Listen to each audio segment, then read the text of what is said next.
नमस्कार। रेडियो जागो 90.4 एफएम के लिए मैं अभय शंकर गौड़ आज हम अपने स्टूडियो में स्वागत कर रहे हैं दो उन शक्तियों का जो एक अर्श पे है और एक देश की सर्वोच्च नौकरशाही में है। तो आइए इस देश के जिस प्रधानमंत्री ने चाय बेचते बेचते और शिखर पर पहुंच गए, प्रधानमंत्री बन गए, आज वैसे ही हमारे साथ में एक शिखर पर यानी कि एक आईएएस नौकरशाह हरदोई की हमारी मुख्य विकास अधिकारी सौम्या गुरनानी मैडम का हम स्वागत करते हैं।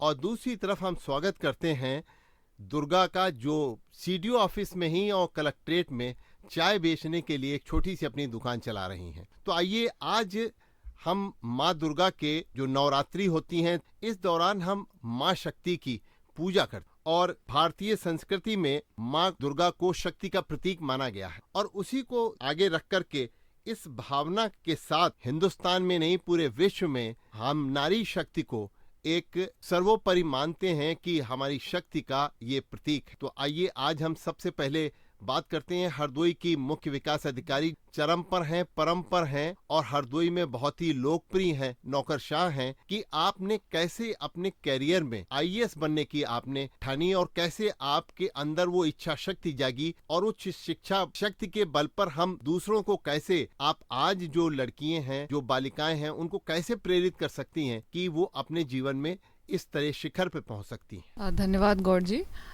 सबसे पहले तो मैं आपको आभार व्यक्त करूंगी यहाँ पे आमंत्रित करने के लिए रेडियो जागो में।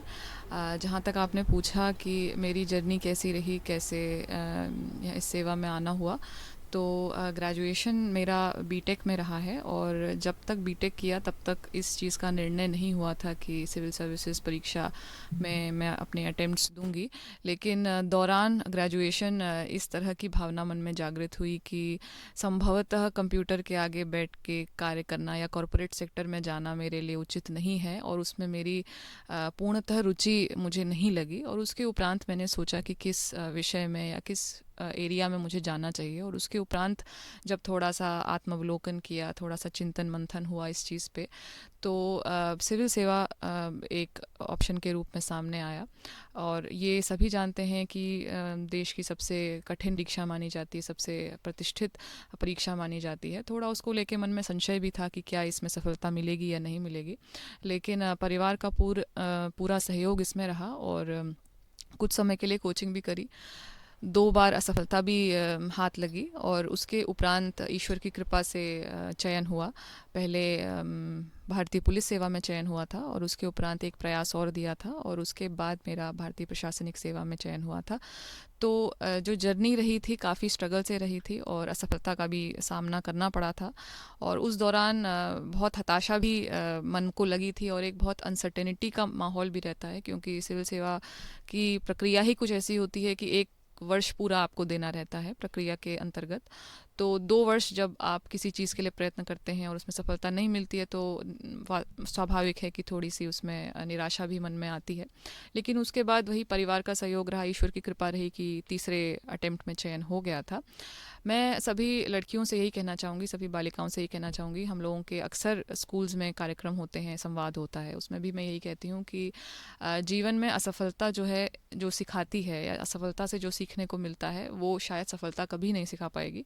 और एक जो ह्यूमिलिटी इंसान में आती है वो असफलता से ही आती है। अगर जीवन में केवल और केवल हम सफलता देखते हैं या केवल अनुकूलता देखते हैं, प्रतिकूलता का कभी दर्शन नहीं होता, तो हमारे व्यक्तित्व में सुधार नहीं हो पाता।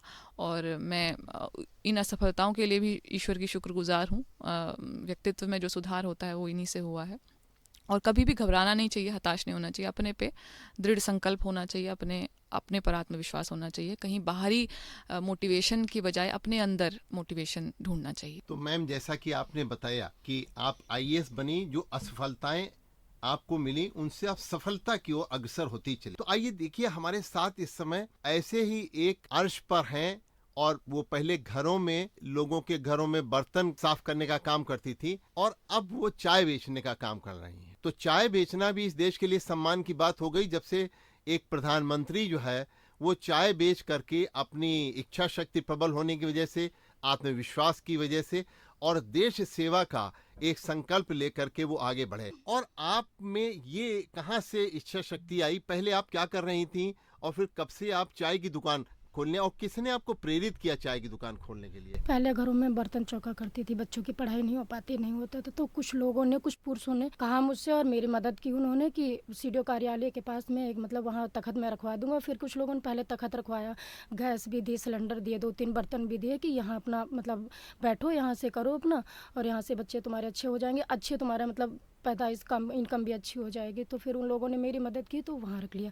फिर तखत पे चलाती रही, रात सामान ले जाती थी, सुबह ले आती थी, अगले दिन कुछ लोगों ने मदद की तो एक छोटी सी झोपड़ी हमारे पास है, उसमें रख के उसी से हम अपने बच्चों का पालन पोषण करते। आत्मविश्वास से आप चाय की दुकान आज चला रही हैं, और क्या सोचा था आप, कितने रुपए रोज कमाने का सोचा था आप? ऐसे लोग भी कह रहे थे कि मतलब जी इनकम हो जाएगी, तो मैं ये सोच लेती थी कि मतलब खाना खर्चे भर के तो हो जाएंगे, बच्चे अच्छे पढ़ जाएंगे, 200-400-500 रुपए के हिसाब से हो जाता है, तो घर घर से अच्छा चल गया, तो ये अच्छे पढ़ जाते हैं, कोचिंग करते हैं, 1700-1800 रुपए कोचिंग होती है, और इसका तो फ्री जाता है, गौल साहब ने करवाया था तो इसका फ्री है, बेटे का जाता है 1700 रुपए, तो उस हिसाब से हो जाता है, रोटी चल जाती है शाम की। तो देखिए, आत्मविश्वास की बदौलत आपने चाय की दुकान, घर से बर्तन मांजना छोड़ करके, और अब चाय की दुकान चला रही हैं, और लगभग कितना रोज कमा लेती हैं? ऐसे ही 400 से 500 हो जाते हैं, 400 डेली। देखिए, 400-500 रुपए आप रोज कमा भी लेती हैं। तो ये आपका आत्मविश्वास था कि आपको वहाँ समाज ने कैसा आपको सपोर्ट किया? बहुत अच्छा सा किया, बहुत, हर पुरुष ने भी बहुत अच्छा किया, कुछ महिलाओं ने भी मदद की, घरेलू मदद है, और मतलब पैसों से भी है, सामान से भी महिलाओं ने भी की। देखिए श्रोताओं, एक महिला ने इस देश में शिखर पर पहुंच गई, नौकरशाह आईएएस बन गई, सिर्फ आत्मविश्वास की बदौलत, और जो असफलताएं उनको मिली उससे वो सफलता की ओर अग्रसर हुई। और एक महिला वो है जो अर्श पर थी और उसने वहां से उठ करके लोगों के घरों का काम छोड़ करके और अपनी दुकान चलाई। ये उसका स्वाभिमान और ये उसका स्वावलंबन है। आप स्वावलंबन की वजह से, अपने कौशल की वजह से आज आप लोगों की सेवा कर रही हैं। हर नारी शक्ति को एक चाय वाली भी ये संदेश दे रही है, और एक कलेक्टर भी यही संदेश दे रही है कि नारी के अंदर शक्ति है, और अगर कमी है तो सिर्फ उसके आत्मविश्वास को एक दिशा देने के लिए और उसके आत्मविश्वास को प्रेरित करने के लिए। मैम,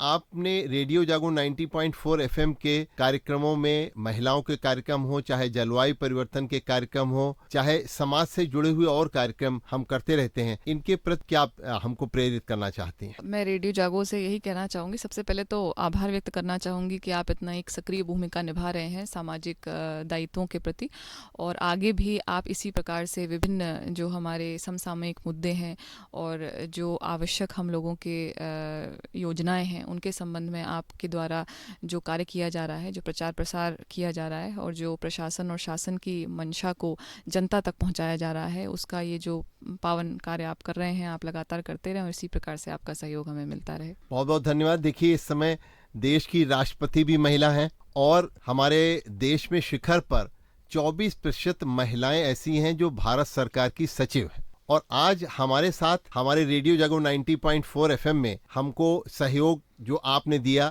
मैम, आप हरदोई की मुख्य विकास अधिकारी नहीं हैं, बल्कि मुख्य आप यहाँ की संरक्षक भी हैं, और इस तरीके से आपने जो हमको एक प्रेरणा दी है, और साथ ही साथ में आज महिलाओं को आपने जो संदेश दिया है, उसके लिए रेडियो जागो 90.4 एफएम की ओर से मैं अभय शंकर गौड़ आपका बहुत आभारी हूँ।